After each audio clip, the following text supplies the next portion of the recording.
പ്രിയ സഹോദരരെ, കർത്താവായ യേശു ക്രിസ്തുവിൻ്റെ രണ്ടാം വരവ് എന്ന ചാനലിലേക്ക് നിങ്ങൾക്കെല്ലാവർക്കും ഒരിക്കൽ കൂടി സ്വാഗതം പറയുകയാണ്. നമ്മൾ ഉക്രൈൻ്റെ യുദ്ധമാണ് ലോകത്തിൽ നമ്മൾ ഈ 2024 നമ്മൾ ആദ്യമായി കണ്ടത്. ലോകം വളരെ ശാന്തമായി ഒഴുകുന്ന കാലഘട്ടത്തിലൂടെ കടന്നു പോവുകയായിരുന്നു. പെട്ടെന്ന് ഉക്രൈൻ്റെ മേൽ റഷ്യൻ രാഷ്ട്രം അധിനിവേശം നടത്തുകയും യുദ്ധപ്രഖ്യാപനം നടത്തുകയും ചെയ്തു. അങ്ങനെ ആ യുദ്ധം ഇന്ന് നീണ്ടു വരികയാണ്. ആ കാലഘട്ടങ്ങളിൽ റഷ്യ ഉക്രൈൻ്റെ നേരെ ശക്തമായ പോരാട്ടവുമായിട്ട് വന്നപ്പോൾ മാധ്യമങ്ങൾ പറഞ്ഞു, ഇതാ ലോകം ഒരു ആണവ യുദ്ധത്തിലേക്ക് പോകുന്നു, ലോകം ഒരു മൂന്നാം ലോക മഹായുദ്ധത്തിലേക്ക് പോകുന്നു എന്നൊക്കെ ധാരാളം വാർത്താ ചാനലിൽ കൂടെ നമ്മൾ കേൾക്കുകയുണ്ടായി. പ്രിയപ്പെട്ടവരെ, അതിനുശേഷം അങ്ങനെ ആ യുദ്ധം അവിടെ പോയിക്കൊണ്ടിരിക്കുന്നു. അതിൻ്റെ ഭവിഷ്യത്തുകളും വേദനകളും ലോകം കാണുന്നു. അങ്ങനെ ഇരിക്കുമ്പോൾ ഒരു സുപ്രഭാതത്തിൽ പെട്ടെന്ന് ഹമാസിൻ്റെ ആളുകൾ ഇസ്രായേലിനെ നേരെ ആക്രമണം നടത്തുകയും ഇസ്രായേലിൽ ധാരാളം ആൾക്കാരെ തട്ടിക്കൊണ്ടുപോവുകയും ഒപ്പം കൊലപ്പെടുത്തുകയും ചെയ്തു. അത് വലിയ യുദ്ധത്തിലേക്ക് പ്രവേശിച്ചു. അങ്ങനെ അതും ഏകദേശം 2024 വർഷം മുഴുവനും യുദ്ധത്തിൻ്റെ വർഷമായിട്ട് ലോകത്ത് യുദ്ധങ്ങൾ ആരംഭിക്കപ്പെട്ടു കഴിഞ്ഞു. അതുപോലെ മറു സൈഡിൽ ചൈന ഇന്ത്യക്കെതിരെ വലിയ പടയൊരുക്കം നടത്തുന്നു. ഇന്ത്യയിലെ പട്ടാളക്കാരെ അടിച്ചു കൊല്ലുന്നു. കാശ്മീർ സൈഡിൽ വലിയ യുദ്ധപ്രഖ്യാപനം അല്ലെങ്കിൽ അത് വലിയ ഭീകരാക്രമണം അവിടെ നടക്കുന്നു. അങ്ങനെ അത് നമ്മൾ കാണുന്നു. തൈവാനിലേക്ക് ചൈനയുടെ അധിനിവേശത്തെക്കുറിച്ച് നമ്മൾ കേൾക്കുന്നു. ഉത്തര കൊറിയ ദക്ഷിണ കൊറിയയുടെ നേരെ വളരെ ശക്തമായ യുദ്ധപ്രഖ്യാപനം, അതിൻ്റെ തയ്യാറെടുപ്പുകൾ നടക്കുന്നു. ഇങ്ങനെ ലോകം യുദ്ധത്തിൻ്റെ മേഖലകളിലേക്ക്, യുദ്ധത്തിൻ്റെ ഒരു കാലഘട്ടത്തിലേക്ക്, യുദ്ധത്തിൻ്റെ ഒരു സീസണിലേക്ക് വാതായനം തുറന്നു വെച്ചുകൊണ്ട് ഒരു യുദ്ധപ്രഖ്യാപനം ലോകത്ത് പ്രഖ്യാപിക്കപ്പെടുന്നതായി നമ്മൾ വാർത്താ ചാനലിൽ കൂടെ ഒക്കെ കാണുന്നു. ലോകം അതിൻ്റെ കാഴ്ചകൾ കണ്ടുകൊണ്ടിരിക്കുന്നു. പ്രിയപ്പെട്ടവരെ, എന്നിട്ടൊന്നും ശരിക്കും എന്താണ് ഇത്രയും വലിയ ലോകരാഷ്ട്രങ്ങളിൽ ഇപ്പോൾ അമേരിക്ക കയറി വലിയ പ്രശ്നങ്ങളുണ്ടാക്കി ഇങ്ങോട്ട് വരികയോ അല്ലെങ്കിൽ യൂറോപ്പിനെ കയറി റഷ്യ ആക്രമിച്ച് വലിയ മൂന്നാം ലോക മഹായുദ്ധത്തിലേക്ക് പോവുകയോ ഒന്നും ചെയ്യുന്നില്ല. പെട്ടെന്ന് ഈ യുദ്ധം നടക്കുന്ന ആ സ്ഥലങ്ങളിൽ മാത്രമാണ് ഇപ്പോൾ നിലവിൽ യുദ്ധങ്ങൾ ഉള്ളത്. എന്നാൽ നമുക്കറിയാം, ഒരു മൂന്നാം ലോക മഹായുദ്ധത്തെ ലോകം കാണുന്നുണ്ട്. അതിൻ്റെ ശാസ്ത്രീയ ലക്ഷണങ്ങൾ, അതിൻ്റെ ഭൗമിക ലക്ഷണങ്ങൾ, അതിൻ്റെ സാഹചര്യ ലക്ഷണങ്ങൾ ഇതെല്ലാം ലോകം വിലയിരുത്തുകയും നമ്മൾ കാണുകയും ചെയ്തുകൊണ്ടിരിക്കുകയാണ്. അപ്പോൾ എന്നിട്ടും എന്തുകൊണ്ടാണ് പെട്ടെന്ന് ഒരു മൂന്നാം ലോക മഹായുദ്ധത്തിലേക്ക് ലോകം വഴുതി വീഴാത്തത്, അല്ലെങ്കിൽ ഒരു മൂന്നാം ലോക മഹായുദ്ധം എന്ന് പറയുന്ന ആ ഭീകര സംഭവം പൊട്ടിപ്പുറപ്പെടാത്തത് എന്തുകൊണ്ട്? ഇവിടെ നമ്മൾ പ്രിയപ്പെട്ട സഹോദരങ്ങളെ, നമ്മൾ മനസ്സിലാക്കേണ്ട ഒരു സത്യം, ഈ ലോകത്ത് കാണുന്ന ഈ ലക്ഷണങ്ങളോ ഈ സാധ്യതകളോ ഒന്നുമല്ല മൂന്നാം ലോക മഹായുദ്ധം എന്ന ഭയാനക യുദ്ധത്തിൻ്റെ തുടക്കം കുറിക്കുന്നത്. ഇതൊന്നുമല്ല. വിശുദ്ധ ഗ്രന്ഥത്തെ അടിസ്ഥാനമാക്കി നോക്കുമ്പോൾ വിശുദ്ധ ഗ്രന്ഥത്തിൽ എഴുതപ്പെട്ടിരുന്ന വചനത്തിൻ്റെ അടിസ്ഥാനത്തിൽ മാത്രമേ ഈ സംഭവം നടക്കുകയുള്ളൂ. കാരണം ഇത് ദൈവിക പദ്ധതിയുടെ ഒരു ഭാഗമായിട്ട് പോവുകയാണ്. കാരണം ദൈവം വിഭാവനം ചെയ്ത ദൈവം മനുഷ്യന് കൊടുത്ത സ്നേഹവും സമാധാനവും വലിയ ഐശ്വര്യവും വലിയ സന്തോഷവും ഒക്കെ ദൈവം പ്രദാനം ചെയ്തെങ്കിലും മനുഷ്യൻ അതിനെയെല്ലാം ഉപേക്ഷിക്കുകയും മാറ്റിവെക്കുകയും ചെയ്തുകൊണ്ട് കുതന്ത്രങ്ങളും അനീതിയും പ്രവർത്തിച്ചപ്പോൾ അത് വലിയ പൈശാചിക ശക്തികളുടെ ഇടപെടലായി മാറുകയും യുദ്ധമേഖലയിലേക്ക് പോവുകയും ചെയ്തു. അങ്ങനെ ഏത് കാരണം കൊണ്ടാണ് ഇനി ലോക മഹായുദ്ധം പൊട്ടിപ്പുറപ്പെടുന്നത്? എന്തായിരിക്കും അതിൻ്റെ അടിസ്ഥാന കാരണം?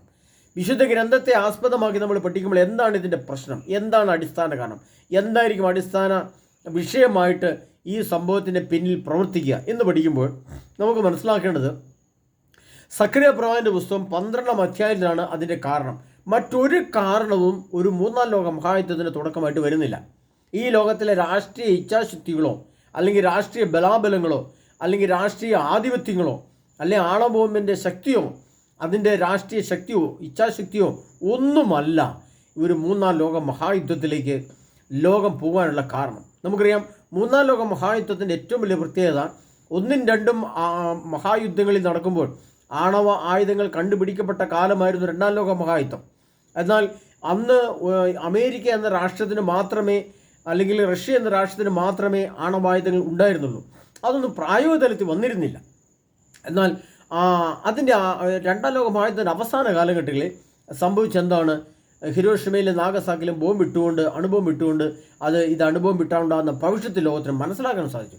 പക്ഷേ എന്നാൽ വീണ്ടും ഒരു വലിയ ആണവ ബോംബിൻ്റെ യുദ്ധം, വലിയൊരു ആണവ യുദ്ധം മനുഷ്യനെ ഒരുക്കുന്നുണ്ടെന്നും അത് ഇന്നലെ നാളെ പൊട്ടിപ്പുറപ്പെടുന്നും അത് അങ്ങനെ യുഗാന്ത്യത്തിലേക്ക് നീണ്ടു പോയിക്കൊണ്ട് യുഗം അവസാനിക്കുന്ന കാലഘട്ടം വരുമ്പോൾ വലിയ ആണവ യുദ്ധ സംഭവങ്ങൾ ഭൂമിയിൽ അരങ്ങേറുമെന്നും അതിൻ്റെ ഫലമായി സൂര്യനും ചന്ദ്രനും ഭൂമിയെല്ലാം കത്തിച്ചാമ്പലമായിക്കൊണ്ട് അതെല്ലാം ഇല്ലാതായിക്കൊണ്ട് ഈ പ്രപഞ്ചം തന്നെ ഇല്ലാതാകുമെന്നൊക്കെ ശാസ്ത്രീയമായ തെളിവുകളും എല്ലാ ലക്ഷണങ്ങൾ കൊണ്ടും ബൈബിളിൻ്റെ അടിസ്ഥാനത്തിലും നിരീശ്വരവാദികൾ പറഞ്ഞാലും ഇത് അണുബോംബ് പൊട്ടിയെല്ലാം സംഭവിക്കുന്നു എല്ലാം മനുഷ്യർക്കും മനസ്സിലാവുന്നുണ്ട്.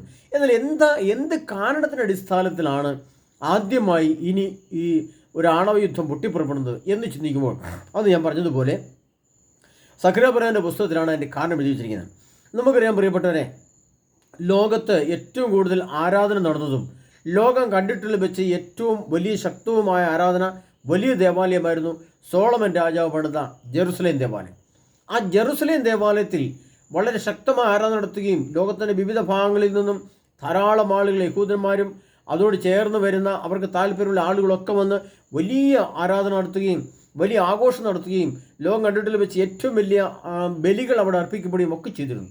എന്നാൽ ഇന്ന് അത് 2000 വർഷങ്ങൾക്ക് മുമ്പാണെങ്കിൽ AD 80 കാലഘട്ടങ്ങളിൽ സോളമൻ പണിത ജെറുസലേം ദേവാലയം തകർക്കപ്പെടുകയും പിന്നീട് അവിടെ ഒരു ദേവാലയം ഇല്ലാതിരിക്കുന്ന അവസ്ഥയും ചെയ്ത് നമ്മൾ കണ്ടിട്ടുണ്ട്. എന്നാൽ പിന്നീട്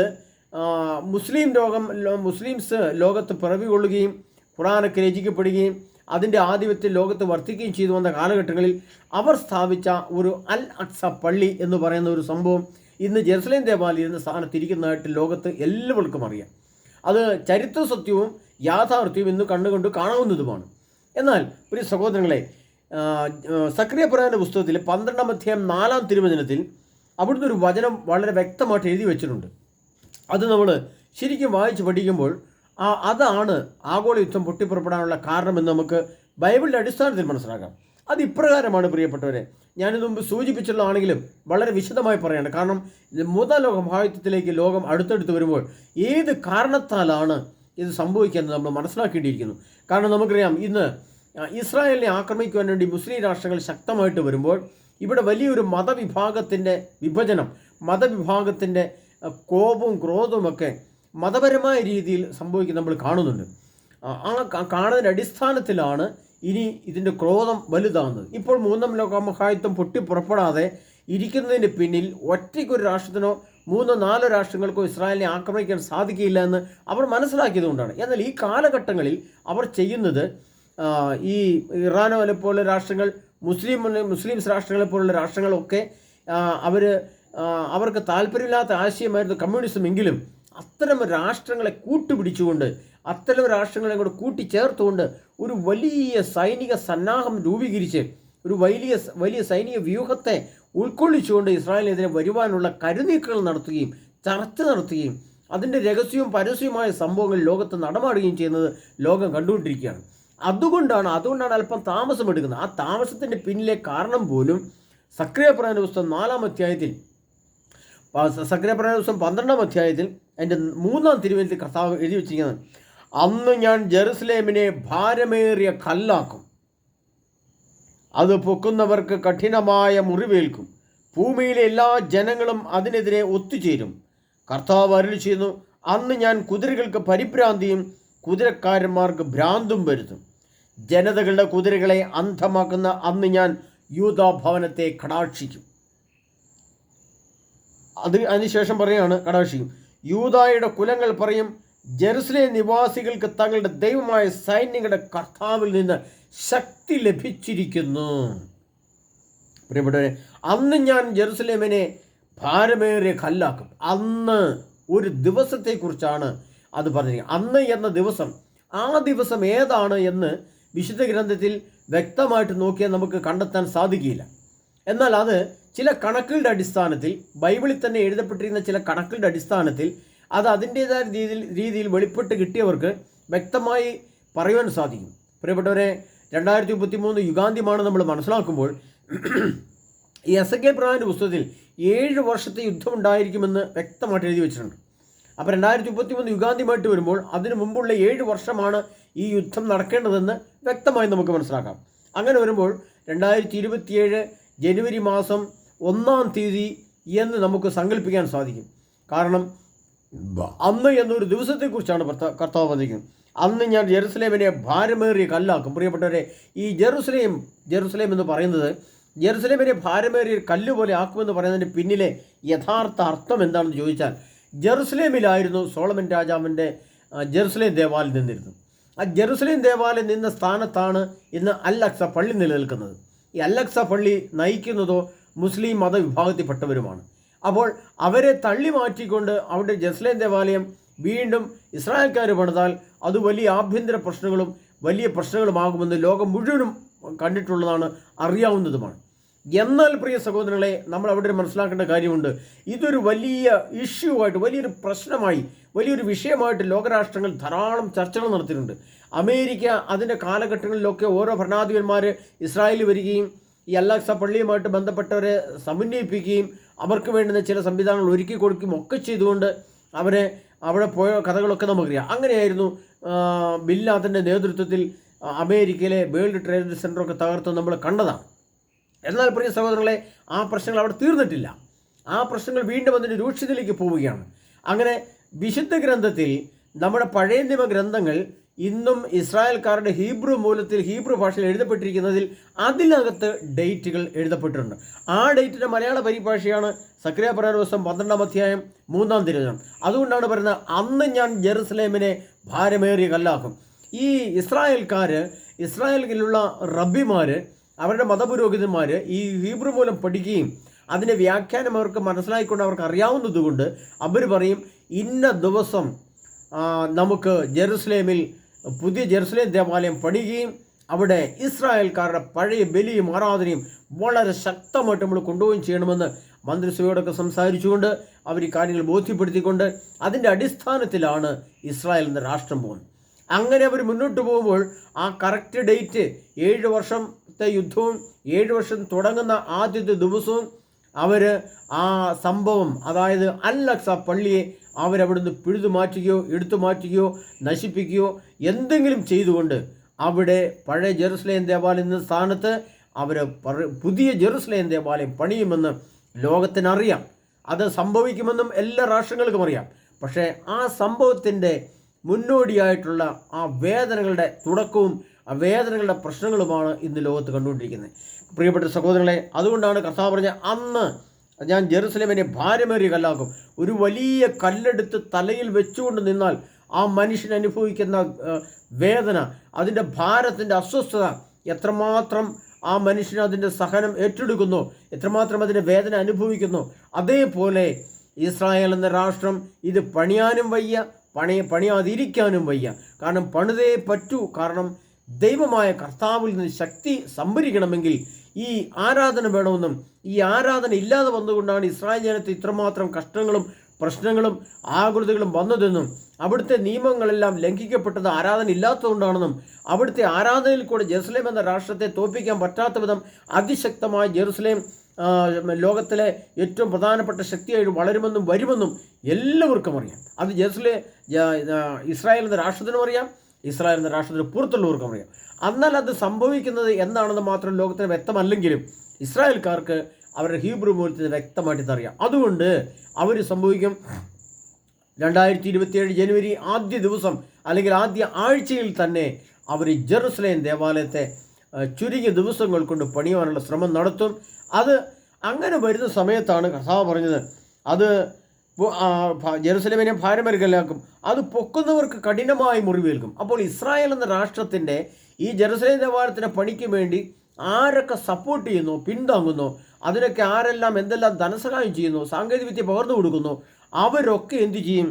അവരെല്ലാം അത് പൊക്കുന്നവർക്ക് കഠിനമായി മുറിവേൽക്കുമെന്നാണ് പറഞ്ഞിരിക്കുന്നത്. പ്രിയപ്പെട്ട അതുകൊണ്ട് തന്നെ ആ രാജ്യത്തോട് ചേർന്ന് നിന്ന് അതിനെ സപ്പോർട്ട് ചെയ്യുന്ന രാഷ്ട്രങ്ങൾ, യൂറോപ്പായാലും അമേരിക്ക ആയാലും ഇന്ത്യ ആയാലും, ഇതെല്ലാവർക്കും ഇതിൻ്റെ വേദനകൾ സമ്മാനിക്കപ്പെടേണ്ടി വരും, അല്ലെങ്കിൽ ഇതിൻ്റെ വേദനകൾ ഏറ്റെടുക്കേണ്ടി വരും. അത് വ്യക്തമായ ഭാഷയിൽ സർവശക്തനായ ദൈവം എഴുതി വെച്ചിരിക്കുകയാണ്. അത് പൊക്കുന്നവർക്ക് കഠിനമായി മുറിവേൽക്കും.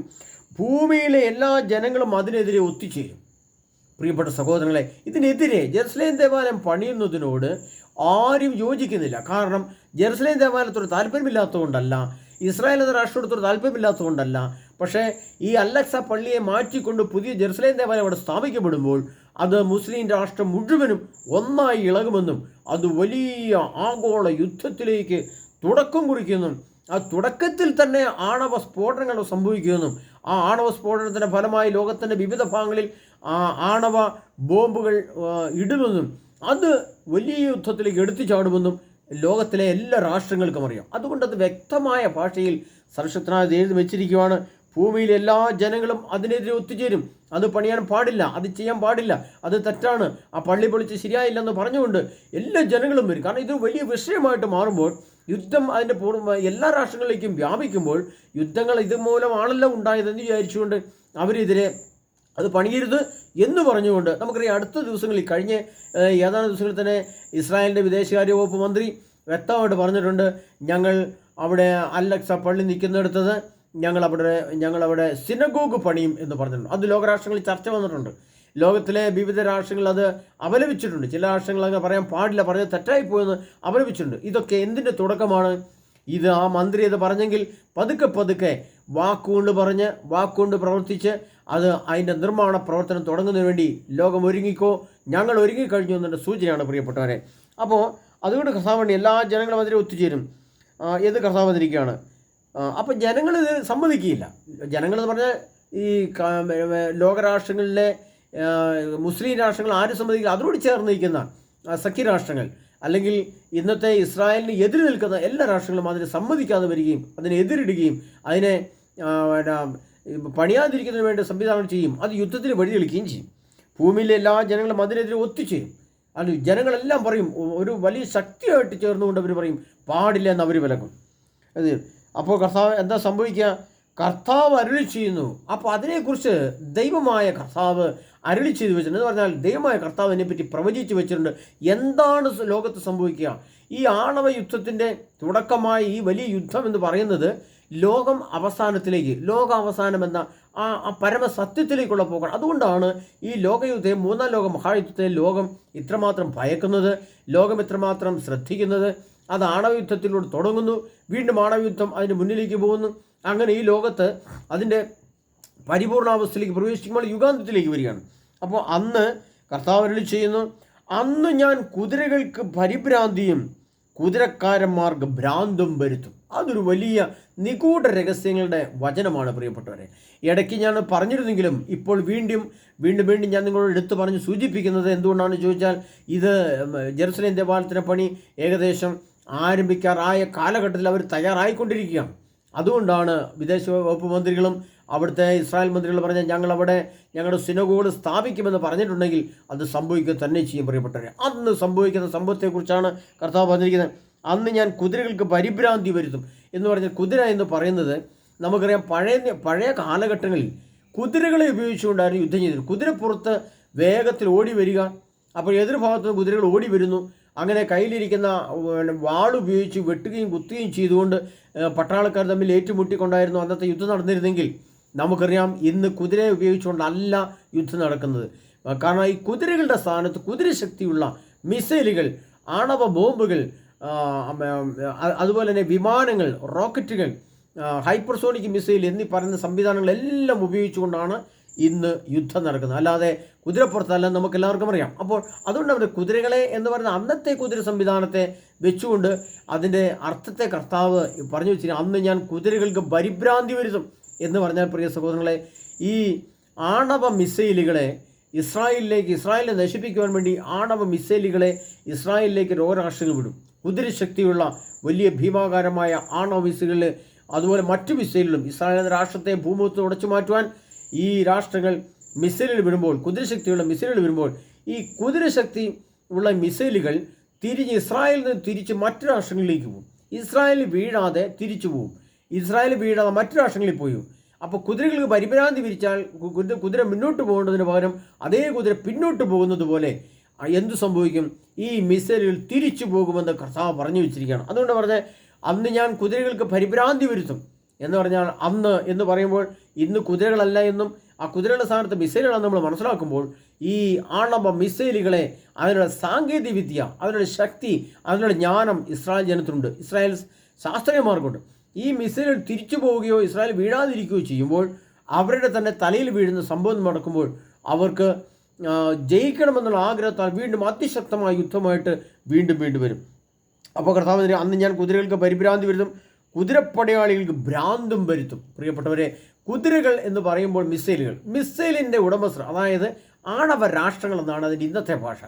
ആണവശക്തിയുള്ള രാഷ്ട്രങ്ങൾ കുതിരകൾക്ക് പരിഭ്രാന്തി, കുതിരക്കാരന്മാർക്ക് ഭ്രാന്തും വരുത്തുമെന്ന് പറയുമ്പോൾ ഈ ആണവ രാഷ്ട്രങ്ങളുടെ ഭരണത്തലവന്മാർക്ക് ഭ്രാന്ത് പിടിച്ചതുപോലെ ദേഷ്യവും കലിയും മൂത്ത് അവർ പറയും, ഇനി ഇസ്രായേലിനെ വെച്ചേക്കരുത്, ഇസ്രായേലിനെ നശിപ്പിക്കണം, ഉടൻ തന്നെ ഇസ്രായേലിൻ്റെ നേരെ ആണവ ബോംബുകൾ വർഷിക്കുക എന്നവർക്ക് ഭ്രാന്ത് പിടിച്ചതുപോലെ ഉടൻ ചെയ്യുന്നു പറഞ്ഞുകൊണ്ട് അവർ വളരെ ശക്തമായിട്ട് ഇസ്രായേലിനെതിരെ ആഞ്ഞടിക്കാൻ വേണ്ടി ചുഴലിക്കൊടുങ്കാറ്റ് പോലെ, ദാനിയേൽ പ്രവാചകന്റെ പുസ്തകത്തിൽ പറയുന്നത്, അവർ ചുഴലിക്കൊടുങ്കാറ്റ് പോലെ ഇസ്രായേലിനെതിരെ പറന്നു വരുമെന്നാണ് പറഞ്ഞിരിക്കുന്നത്.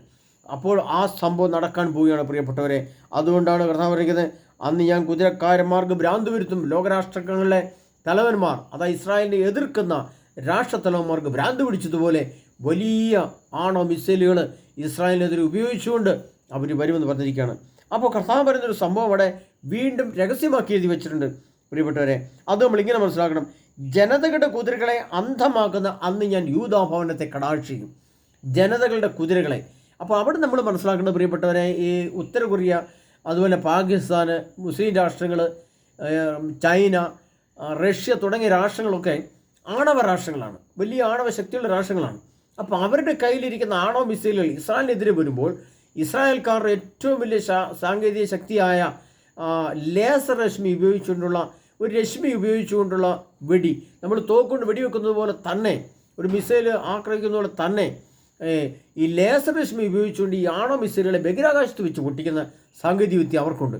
അപ്പോൾ അത് അങ്ങനെ ബഹിരാകാശത്ത് വെച്ച് പൊട്ടിക്കത്തിരീതി അവിടെ ലേസർ രശ്മി ഉപയോഗിച്ചുകൊണ്ട് അവരുടെ കുതിരകളെ അന്ധമാക്കുമെന്ന് പറഞ്ഞാൽ ആണവ മിസൈലുകളെ അവർ നശിപ്പിച്ചു കളയും. അത് അവരുടെ ഇസ്രായേൽ എന്ന രാഷ്ട്രത്തിൽ വീഴാതിരിക്കുവാൻ അവരതിൻ്റെ സംവിധാനങ്ങൾ ഉപയോഗിച്ചുകൊണ്ട് ഈ ബഹിരാകാശത്തോ ദൂരെയോ വെച്ച് ഈ ആണവ മിസൈലുകളെ പൊട്ടിച്ച് കളയുക, അതുപോലെ തന്നെ അത് ആ ആണവ മിസൈലുകളെ തിരിച്ചു വിടുക. അങ്ങനെ വലിയ സംഭവങ്ങൾ, വലിയ അത്ഭുതങ്ങൾ, വലിയ പ്രശ്നങ്ങളുടെ തുടക്കം പ്രിയപ്പെട്ടവരെ അന്ന് സംഭവിക്കും എന്ന് കർത്താവ് വളരെ വ്യക്തമായിട്ട് എഴുതി വെച്ചിരിക്കുകയാണ്. അന്ന് ഞാൻ ജനതകളുടെ കുതിരകളെ അന്ധമാക്കുന്ന ഞാൻ യൂദാഭവനത്തെ കടാക്ഷിക്കും. അപ്പോൾ അതിനർത്ഥം എന്താണ്? ജനതകൾ വിടുന്ന, അതായത് ഇസ്രായേലിന് എതിരെയുള്ള രാഷ്ട്രങ്ങൾ വിടുന്ന ആണവ മിസൈലുകളും മറ്റു മിസൈലുകളും നശിപ്പിച്ചു കളയുകയും അത് നശിപ്പിച്ചു കളയാൻ ഉള്ള ശക്തി ആർക്ക്? യൂദാഭവനം നമ്മൾ ഇന്നത്തെ ഇസ്രായേൽ എന്ന ഭരണാധികന്മാർ അന്ന്, അതായത് ഒരു 2 കൊല്ലം കൂടെ മുന്നോട്ട് പോകുമ്പോൾ ഏത് മന്ത്രിസഭയാണോ അധികാരത്തിലിരിക്കുന്നത് അത് യൂദാ കുലത്തിൽ വരുന്ന, യൂദായുടെ ഗോത്രത്തിൽ വരുന്ന, യൂദാ കുലത്തിൻ്റെയും ഗോത്രത്തിലും വരുന്ന ശക്തിയുള്ള ഒരു വ്യക്തി ആയിരിക്കുമെന്നും കർത്താവ് പറയുക. യൂദാഭവനത്തെ കർത്താവ് കടാക്ഷിക്കുന്നുണ്ട്. ആ യൂദാകുലത്തിൽ വരുന്നവർക്ക് ശക്തി ലഭിക്കുകയും അവർ വിജയിക്കുവാൻ തക്കവിധം ശക്തിയും കർത്താവ് കൊടുക്കുമെന്നാണ് പറയുന്നത്. സർവശക്തനായ ദൈവം ഇസ്രായേലിൻ്റെ കൂടെ നിൽക്കുമെന്നും സർവശക്തനായ ദൈവം ഈ ഇസ്രായേൽ ഭരണത്തെ, ഇസ്രായേലിൻ്റെ യുദ്ധത്തെ മുന്നോട്ട് നയിക്കുമെന്നും കർത്താവ് വളരെ വ്യക്തമായിട്ട് എഴുതി വെച്ചിരിക്കുകയാണ്. അപ്പോൾ അവിടെ ചില കാര്യങ്ങൾ നമ്മൾ മനസ്സിലാക്കണം പ്രിയപ്പെട്ടവരെ. അന്ന് യൂദാവർത്തെ കടാക്ഷിക്കും. യൂദായുടെ കുലങ്ങൾ പറയും. യൂദായിൽ തന്നെ വിവിധ ഗോത്ര വിഭാഗങ്ങളുണ്ട്.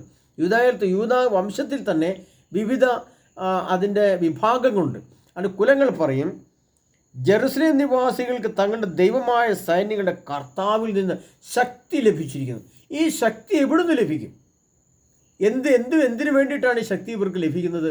ഈ ഇസ്രായേൽ എന്ന രാഷ്ട്രത്തെ നശിപ്പിച്ചു കാണുവാൻ, ഇസ്രായേൽ എന്ന രാഷ്ട്രത്തെ ഭൂമുഖത്ത് ഉടച്ചു മാറ്റുവാൻ ആഗ്രഹിക്കുന്ന അനവധി രാഷ്ട്രങ്ങൾ, ഇസ്രായേലിൻ്റെ ആ വിശുദ്ധിയെ, ശക്തിയെ, ജ്ഞാനത്തെ, വിവേകത്തെ, ആ സമ്പൽ സമൃദ്ധിയെ, അവരുടെ ഐശ്വര്യത്തെ, പുരോഗതിയെ അസൂയയോടെ കാണുന്ന ലോകരാഷ്ട്രങ്ങൾ പറയും, ഇവർക്ക് ഈ ശക്തി എവിടുന്ന് ലഭിക്കുന്നു? ഈ ആണവ മിസൈലുകളെ ബഹിരാകാശത്തെ നശിപ്പിക്കാൻ ഈ ശക്തി എവിടുന്ന് ലഭിച്ചു? ഈ സാങ്കേതികത എവിടുന്ന് ലഭിച്ചിരിക്കുന്നു?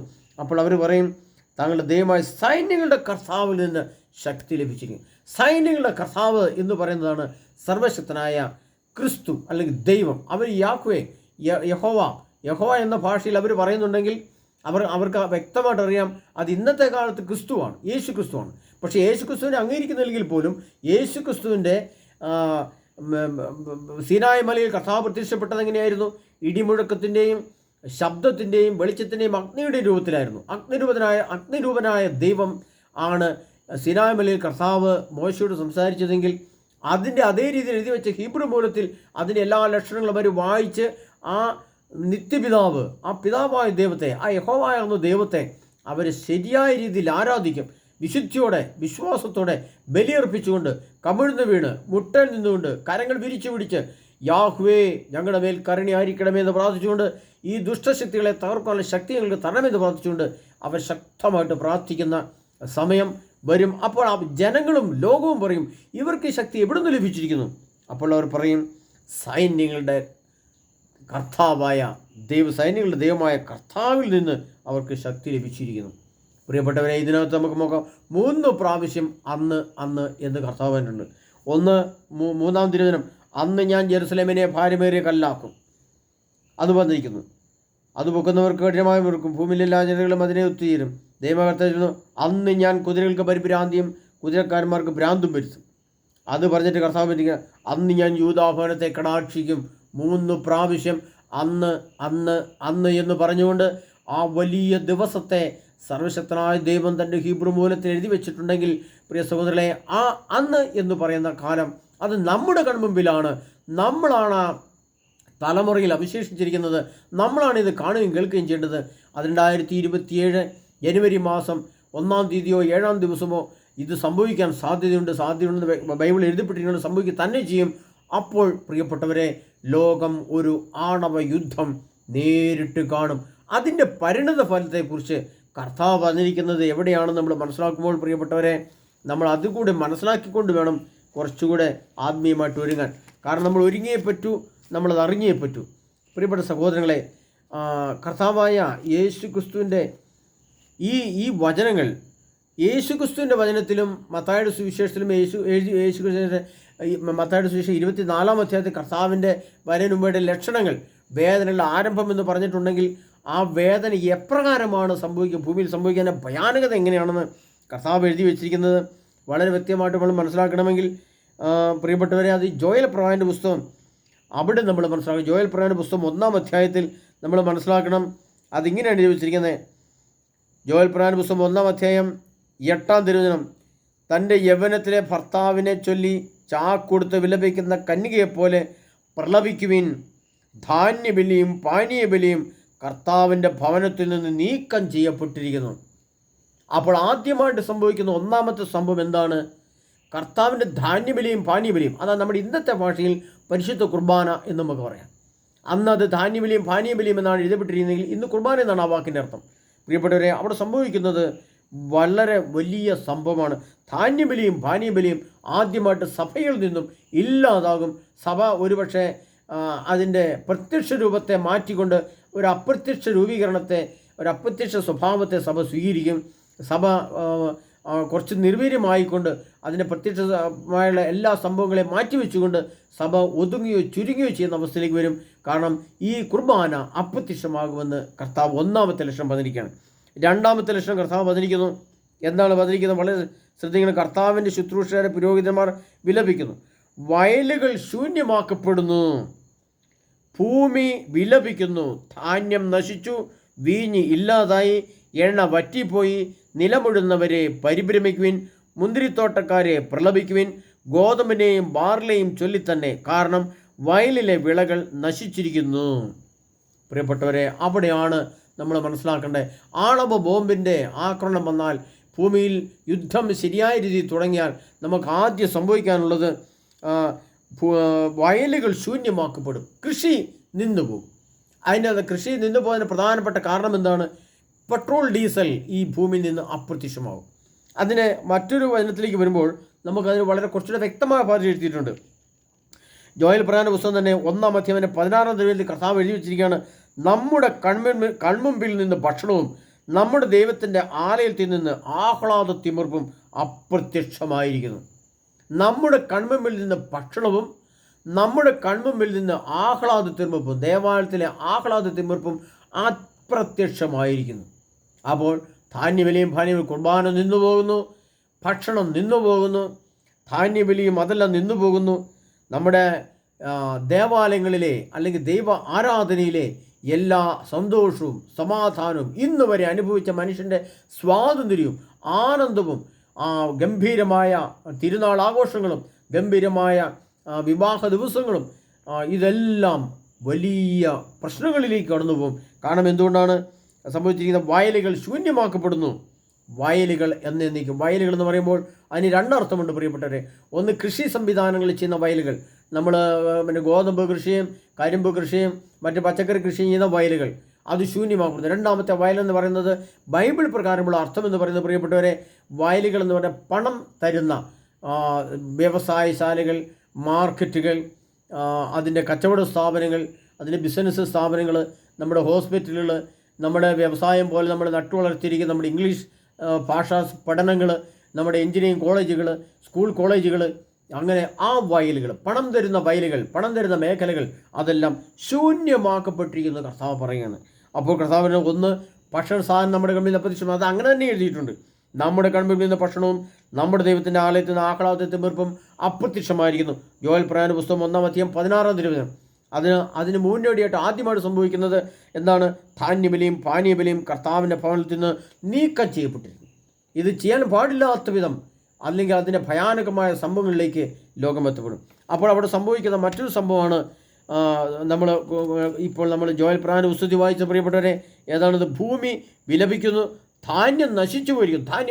ധാന്യമില്ല എന്ന് പറഞ്ഞാൽ ഭക്ഷണ സാധനം എന്ന് പറയുന്ന സംഭവം ഇല്ലാതെ ആയിരിക്കുന്നു. അത് വീഞ്ഞ് ഇല്ലാതായി. വീഞ്ഞെന്ന് പറഞ്ഞാൽ വിവാഹത്തിൻ്റെ ഒരു അർത്ഥവുമുണ്ട്. ഇസ്രായേൽക്കാർ കഴിക്കുന്ന വീഞ്ഞും മനുഷ്യർ കഴിക്കുന്ന വീഞ്ഞും ഇതെല്ലാം വീഞ്ഞിൻ്റെ അടിസ്ഥാനത്തിൽ നമ്മൾ മുന്തിരിച്ചാറ് ഉപയോഗിച്ച് വീഞ്ഞാക്കി കുടിക്കുന്ന ആ വീഞ്ഞ് ഇല്ലാതാവുന്നു. അതോടൊപ്പം നമ്മൾ മനസ്സിലാക്കേണ്ടത് കുർബാനകൾ ഇല്ലാണ്ടാകുന്നു. കുർബാന ഇല്ലാതാകുമ്പോൾ പ്രിയപ്പെട്ട വീഞ്ഞ് എന്നതിൻ്റെ അർത്ഥം മറ്റൊരർത്ഥമാണ് വിവാഹം എന്ന ആ സംഭവം ലോകത്ത് നിന്ന് 2020 ശേഷം ഇല്ലാതെയാകുന്ന അവസ്ഥയിലേക്ക് വരും. ഇല്ലാതായി. എണ്ണ വറ്റിപ്പോയി. പ്രിയപ്പെട്ടവരെ, എണ്ണ എന്ന് പറയുമ്പോൾ നമ്മൾ മനസ്സിലാക്കേണ്ടത് എന്താണ്?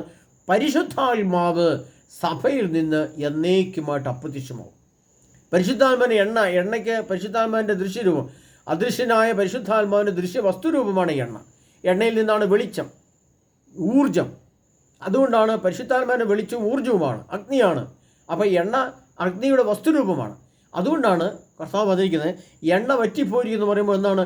പരിശുദ്ധാത്മാവ് പൂർണ്ണമായും സഭയിൽ നിന്നും ലോകത്തു നിന്നും ഇല്ലാതെയാകും. രണ്ടാമത്തെ അർത്ഥം എന്താണ്? ഗൾഫ് രാഷ്ട്രങ്ങളിൽ നിന്നാണ് നമുക്ക് ഏറ്റവും കൂടുതൽ എന്ത് വരുന്നത്? പെട്രോൾ, ഡീസൽ വരുന്നത്. പ്രിയ സഹോദരങ്ങളെ, ലോകത്തിൻ്റെ വിവിധ ഭാഗങ്ങളിലുണ്ടെങ്കിലും അളവ് ഏറ്റവും കൂടുതൽ UAE എന്ന പറഞ്ഞ രാഷ്ട്രങ്ങളിൽ നിന്നാണ്. അതോടനുബന്ധിച്ച് വരുന്ന രാഷ്ട്രങ്ങളിൽ നിന്നാണ് പെട്രോൾ, ഡീസൽ വരുന്നത്. അത് കർത്താവ് പറഞ്ഞിരിക്കും, എണ്ണ വറ്റിപ്പോയിരിക്കുന്നു.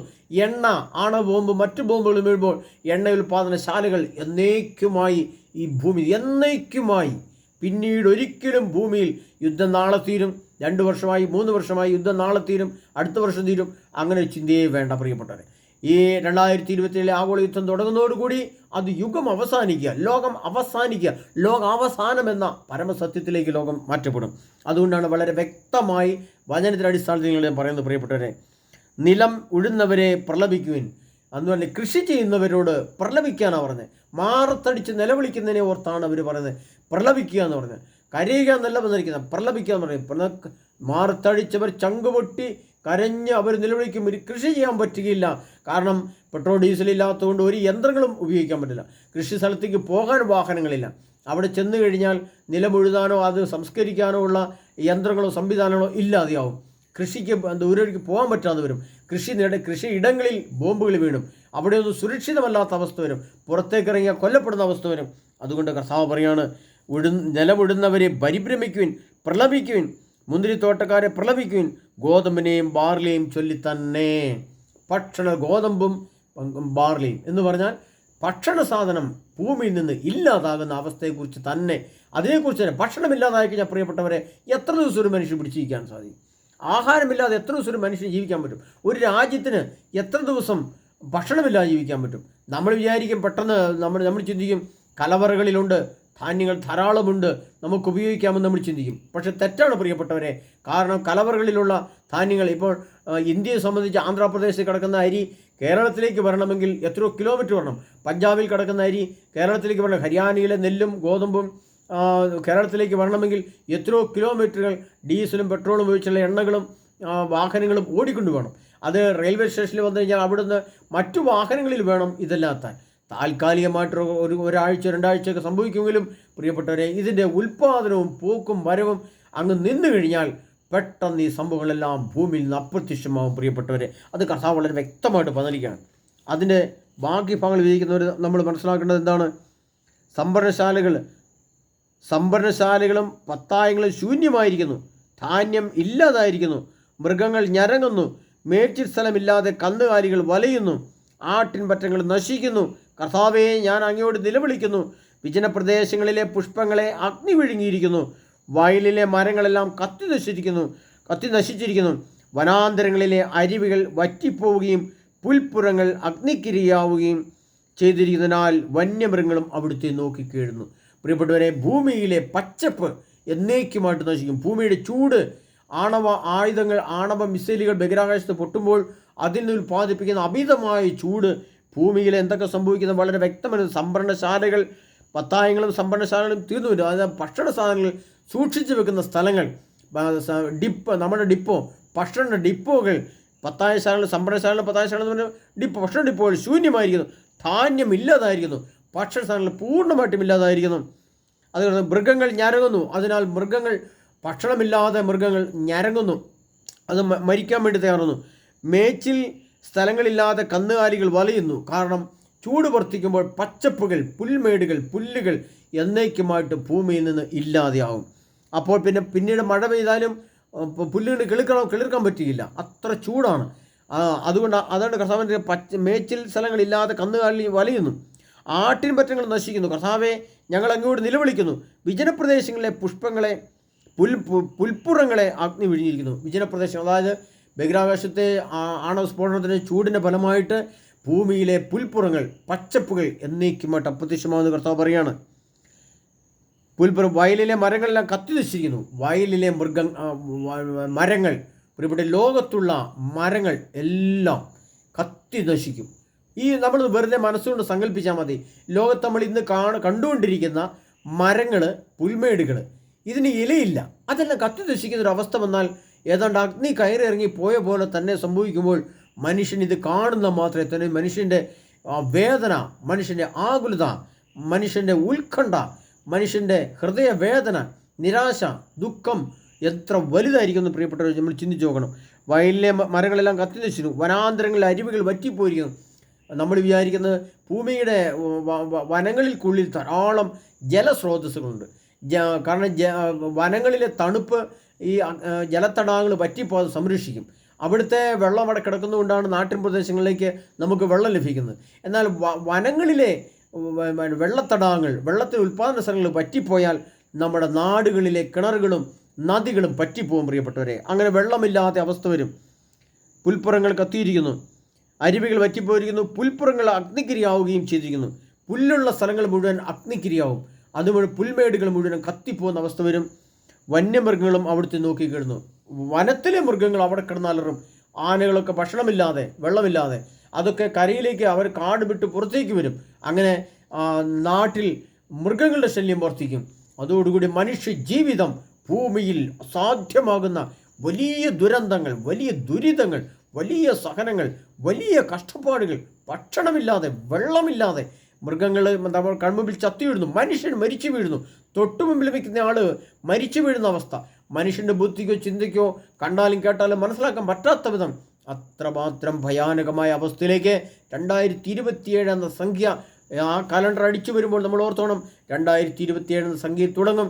ആ തുടക്കം 2033 വരെ അതിശക്തമായ യുദ്ധം വരും. പിന്നീട് 45 ദിവസമാണ് ബൈബിൾ പ്രകാരം ലോകമുള്ളത്. 2034 കഴിഞ്ഞാൽ 2033 കഴിഞ്ഞ് 45 ദിവസം, 2034 ഫെബ്രുവരി 15-ാം തീയതി ലോകത്തിലെ മുഴുവനാണ് ആയുധം കൂടെ ഒരുമിച്ച് പൊട്ടുമെന്ന് വിശുദ്ധഗ്രന്ഥത്തിൽ എഴുതപ്പെട്ടിട്ടുണ്ട്. ആ വചനം ഞാൻ അടുത്ത ദിവസങ്ങളിൽ തരാൻ പ്രിയപ്പെട്ടവരെ. അപ്പോൾ നമ്മൾ മനസ്സിലാക്കേണ്ടത് അതിൻ്റെ എല്ലാം അടിസ്ഥാന കാരണം എവിടെയാണ്? അൽ-അഖ്സ പള്ളിയെ മാറ്റിക്കൊണ്ട് ജെറുസലേമിൽ ദേവാലയം പണിയുന്ന അടിസ്ഥാന കാരണം അന്ന് എന്ന ആ ദിവസം നമ്മുടെ മുമ്പിലെത്താൻ കേവലം 2 വർഷങ്ങൾ കൂടി മാത്രം നമ്മൾ കാത്തിരിക്കണം പ്രിയപ്പെട്ടവരെ. അപ്പോൾ നമ്മൾ അതിനു മുമ്പ് മരിച്ചു പോകുക എന്നുള്ളതാണ് നമുക്ക് ഏറ്റവും നല്ലത്.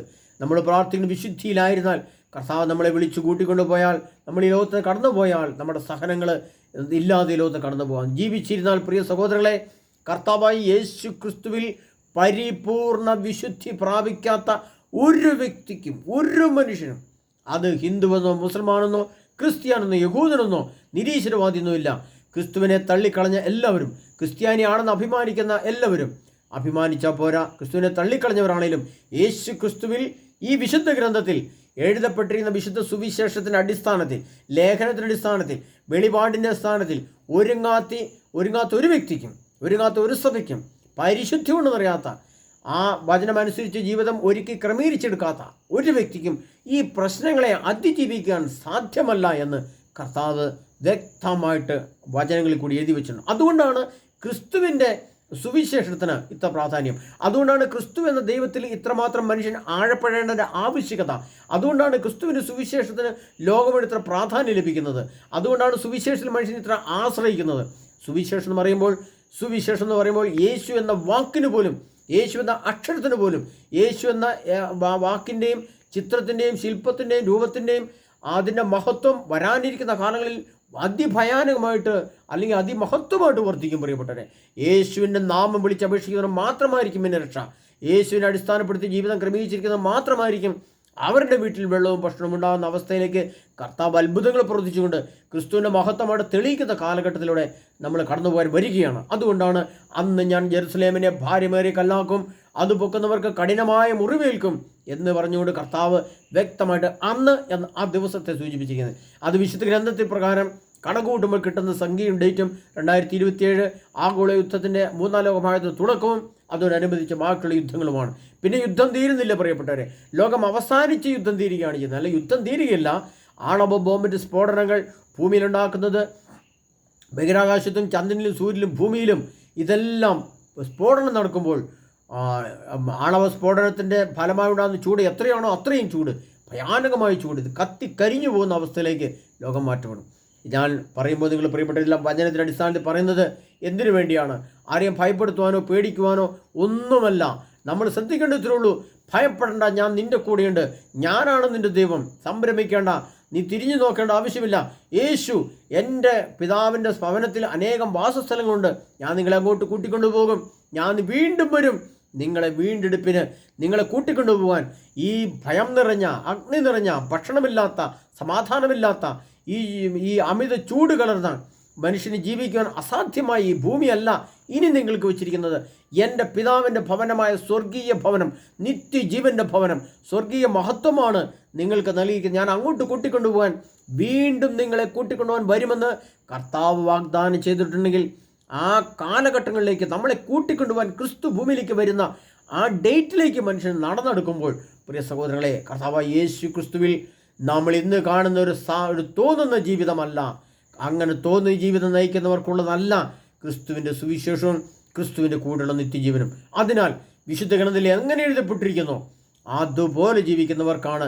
അതുകൊണ്ട് വിശുദ്ധ ഗ്രന്ഥത്തിൽ സഭ പഠിപ്പിച്ചിട്ടില്ല, സഭയിൽ നിന്ന് ഞങ്ങൾ കേട്ടിട്ടില്ല, ഞങ്ങൾക്കിത് അറിയത്തില്ലായിരുന്നു എന്നുള്ള ഒഴിവ് കഴിവൊന്നും സർവശക്തനായ യേശു ക്രിസ്തുവിൻ്റെ മുമ്പിൽ പറയുവാൻ സാധ്യമല്ല.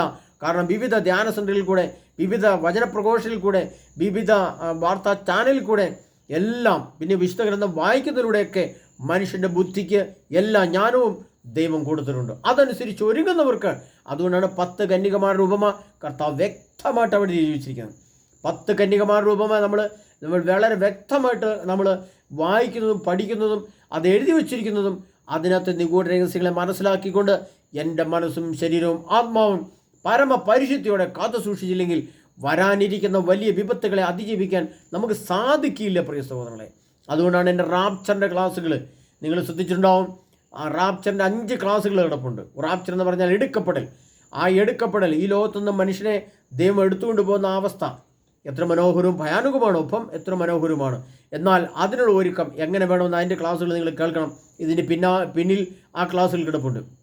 അതിനകത്ത് എല്ലാ നിയമങ്ങളും ചേർത്ത് ഞാൻ പറഞ്ഞിട്ടുണ്ട്, പ്രിയപ്പെട്ടവരെ. അതുകൊണ്ട് ഇതൊക്കെ നമ്മൾ മനസ്സിലാക്കേണ്ടത്, ലോകാവസാനം എന്ന സത്യം, യുഗാന്ത്യം എന്ന സത്യം, യേശുവിൻ്റെ 2ാം വരവ് എന്ന സത്യം, പരമസത്യം ഭൂമുഖത്ത് ആഗതമാകാൻ കേവലം 2 വർഷങ്ങൾ മാത്രം 2027 തുടക്കത്തിന് അവശേഷിക്കുമ്പോൾ ആ കാലഘട്ടത്തെ ഓർത്തുകൊണ്ട് നമ്മൾ പരമപരിശുദ്ധിയോടെ ഒരുങ്ങി യേശു ക്രിസ്തുവിൽ അടിയുറച്ച്, മരിക്കേണ്ടി വന്നാൽ ക്രിസ്തുവിൽ മരിച്ചുകൊണ്ട്, ജീവിക്കേണ്ടി വന്നാൽ ക്രിസ്തുവിനായി ജീവിച്ചുകൊണ്ട് നമ്മൾ ജീവിച്ചാൽ നമുക്ക് നിത്യ സൗഭാഗ്യമെന്ന പരമ യാഥാർത്ഥ സത്യം, അതൊരു പരമസത്യമാണ് പ്രിയപ്പെട്ടവരെ. അണുബോംബുകൾ പൊട്ടിക്കഴിയുമ്പോൾ അതിൽ നിന്ന് ചൂട് 2000 ഡിഗ്രി 5000 ഡിഗ്രി 10000 ഡിഗ്രി ആണെങ്കിൽ അതൊരു രൂപാന്തരീകരണം, അതൊരു പുതിയ സംവിധാനം വരികയാണ്. എന്നതുപോലെ ഈ പ്രപഞ്ചം മാറ്റപ്പെടുമ്പോൾ സ്വർഗീയ മഹത്വം അഥവാ സ്വർഗം എന്ന പരമസത്യം, നിത്യജീവൻ്റെ കലവറയായ സ്വർഗീയ രാജ്യം, സ്വർഗരാജ്യം, അത് അപ്പോൾ രൂപപ്പെടുകയും നമ്മളെ അങ്ങോട്ട് ചേർക്കപ്പെടുകയും ചെയ്യും. അതിനാൽ കർത്താവ് പറഞ്ഞ ആ യുഗാന്ത്യത്തിൻ്റെ തുടക്കവും മൂന്നാം ലോക മഹായുദ്ധത്തിൻ്റെ ആരംഭത്തിൻ്റെ കാരണവും നമ്മൾ മനസ്സിലാക്കി കഴിഞ്ഞു. അതിനാൽ പ്രിയ സഹോദരങ്ങളെ, കർത്താവ് യേശു ക്രിസ്തുവിൻ്റെ രണ്ടാം വരവിനായിട്ട് എൻ്റെ പിതാവിൻ്റെ ഭവനത്തിൽ അനേകം വാസസ്ഥലങ്ങൾ, നമ്മൾ ആ വാസസ്ഥലത്തേക്ക് പോകാനുള്ള ഒരുക്കത്തിനു വേണ്ടി ഇവിടെ കാണുന്ന ഭൂമിയിൽ കാണുന്ന ജഡവും ജഡത്തിൻ്റെ മോഹങ്ങളെയും വലിച്ചെറിഞ്ഞുകൊണ്ട് ഇപ്പോൾ ഒരുങ്ങുന്ന വ്യക്തികൾക്ക് നിത്യജീവൻ എന്ന പരമസത്യ യാഥാർത്ഥ്യം നമ്മുടെ മുമ്പിലേക്ക് വരുന്ന സമയത്ത് നമുക്ക് അങ്ങോട്ട് രക്ഷപ്പെടണമെങ്കിൽ പ്രിയപ്പെട്ടവരെ ഈ ക്ലാസ് കിട്ടും, ഒരുങ്ങിയേ പറ്റൂ. ഒരുങ്ങാത്തവർക്ക് വരുന്ന വേദന ഇതാ.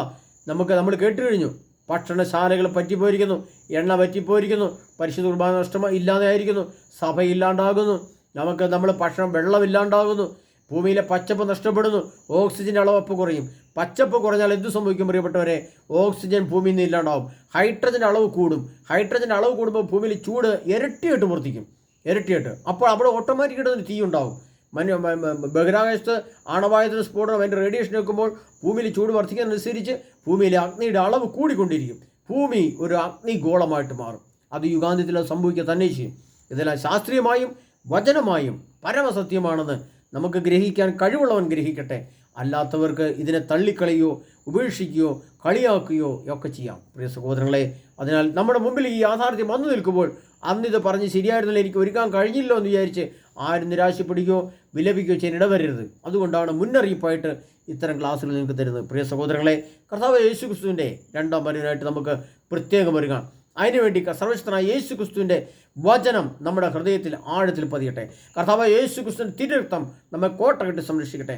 കർത്താവ് യേശു ക്രിസ്തുവിൻ്റെ പരിശുദ്ധാത്മാവ് നമ്മളെ നയിക്കട്ടെ, നമ്മളെ ജീവിപ്പിക്കട്ടെ, ശക്തി വരട്ടെ, അതിനെ നമ്മിൽ ഒരുക്കട്ടെ. അതിനായി നമുക്ക് ഒരുങ്ങാം. കർത്താവ് യേശു ക്രിസ്തുവിൻ്റെ മഹത്വം നിങ്ങളുടെ ഉണ്ടാകട്ടെ. ആമേൻ.